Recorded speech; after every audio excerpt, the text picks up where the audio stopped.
Friends, we're going to be talking about fixed blades again tonight. And recently I did a review of this beautiful Case 316-5 SS. And with its 5 1/8 inch clip point blade, beautiful fuller in there. It is just a good looking, beautiful knife with the stacked leather and this dog head pommel.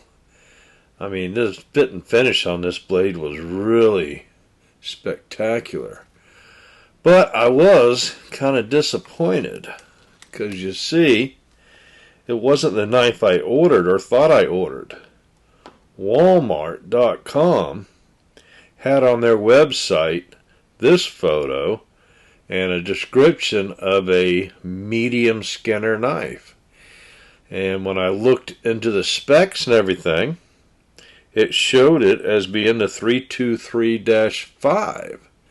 And even when I zoomed in the picture, you could see right on the blade 323-5. So I went ahead and forked out my cash and ordered it. But when it got here, it was the 316-5. And that kind of disappointed me. But look what I got tonight. This is the 323-5, and I got it off of eBay. And if you look at it, it doesn't look like it's got any sign of wear. It's got the jimping. It's got a nice clean tang stamp there. Stacked leather looks good. No scratches. So I got this for $95, and I think that was a pretty good deal because that's what they were selling them for before they were discontinued. But this knife has a couple little things that we need to address before I add it to my collection. So let's show you what we're going to do there. But before we do, please take a moment to subscribe to the channel, like this video, and share it with your friends. Sharing with your friends does the most good for the channel. Now if we look at this blade we got off of eBay, the tip's a little rounded. That's kind of typical on Case knives. It's a little frosted around the tang stamp there. You see that? That's not just a smudge. It doesn't wipe off. And the pommel here, well, it's kind of dull and it's got a couple scratches, a little burr maybe where somebody dropped it or something. And it's just not real shiny. It's got a couple scratches on the blade, so we're going to go ahead and take care of that. And the first thing we need to do is, since I don't have any tape at the house, is I'm going to take one of my One Angry Kid stickers here and use that to protect the blade. I'm going to stick it on here like that and wrap it around both sides because we are fixing to load this baby up into the Hapstone RS fixed angled knife sharpener. So we're going to lock it down in there, and we're not going to go through all the steps of sharpening this knife. If you want to see that, I have plenty in my playlist. But we are going to use our digital angle finder, and we're going to set this at 20 degrees. And we're going to load up one of the Venev diamond stones and start with 80 grit and work all the way up to 1200 grit. We're going to put a rag under there. We're going to lubricate the diamond stone with some of my Dawn Power Shot, because I think that's the best lubrication I found yet. Make sure we wipe it in the stone, and we're going to start with that 80 grit like I stated. And one of the tricks you need to do is support that tip with your finger underneath there like that. Keep that stone from rolling over because that's what rounds the tip. We want a nice sharp tip when we're done. So we're going to make sure we hold our finger under there and support that stone and make sure it doesn't roll over at the tip. And once we get through all the different stages of the sharpening, we're going to finish it off with the 1200. That's what I'm doing here. And as you can see, that's giving us a darn near mirror polish on that edge. It's got our tip looking nice and sharp. So I'm happy with that. And I think that 20° is going to give it a great working edge. So now we're going to take a little green compound on the jewelry polisher and start working any of those little scratches out of it. We're going to take care of that frosted area on the tang stamp there, and we're going to polish up that pommel as well. So working on the one side here with the green compound, and take care of all the major stuff. Make sure not to skip any of it. And just take our time and enjoy working on this knife. You know, this is kind of the fun stuff here. It doesn't take a lot of elbow grease, just a little bit of patience and fun. We get it where it's looking good. We load up some white compound on the other wheel and just go over everything, every square inch.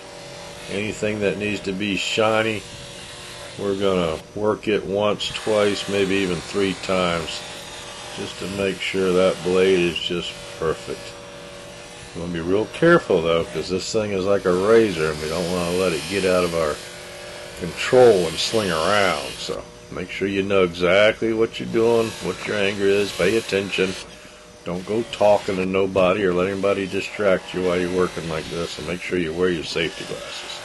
Safety first, right?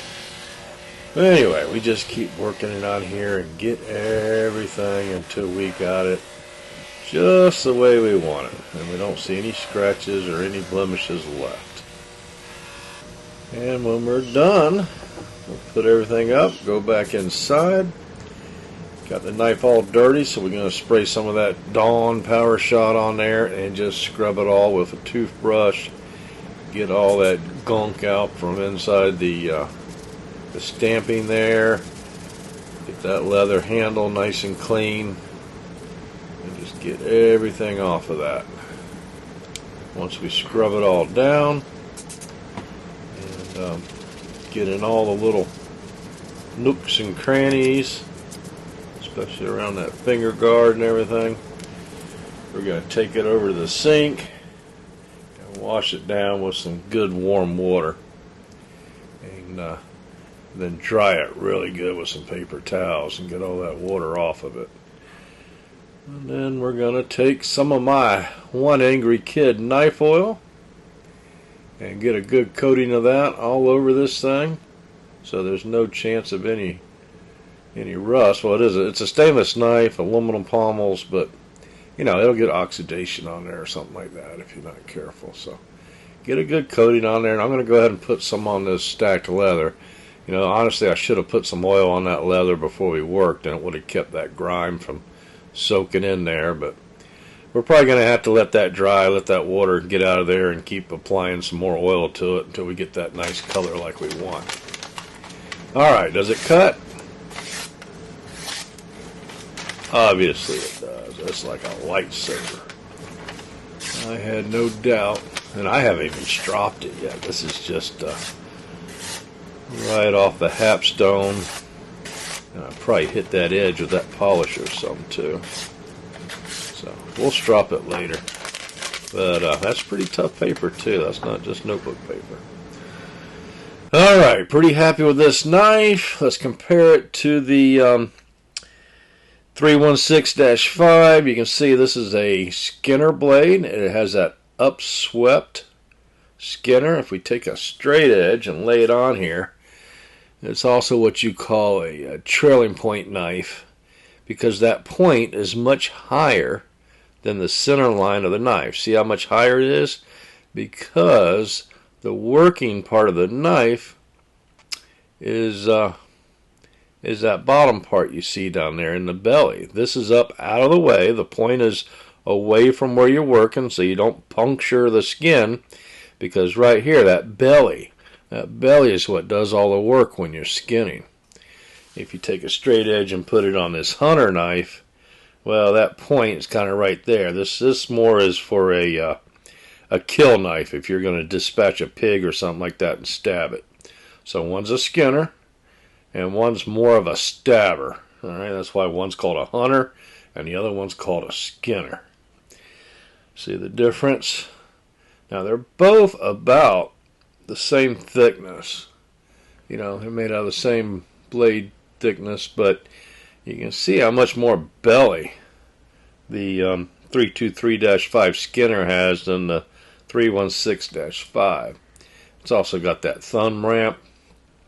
It doesn't have the blood groove, but I think it's a better looking knife. See the same thickness on the blades there?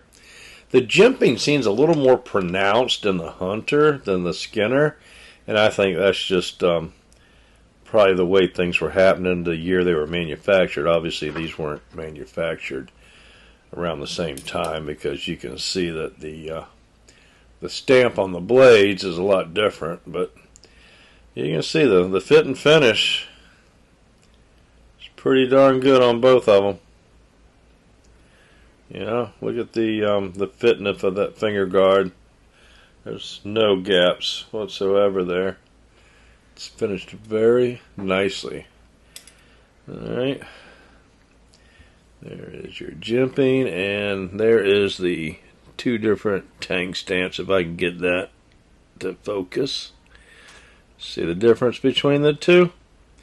Maybe some of those expert collectors can tell me the different age in the comments. That would be cool of y'all. I just don't get into the aging of the knife. Alright, now this one here, the Skinner, you'd think they'd be the same, but look at those handles. The handle is actually a little bit shorter on the Skinner. And that is because, right here, this dogleg pommel on the Skinner, look how much thicker it is. If we light up the top guard and the bottom, see the difference in the handles? Looks like we lost 2 leather stacks, and then we got a bigger pommel. And it's probably got the bigger pommel because of the weight of that blade. So let's see where it balances.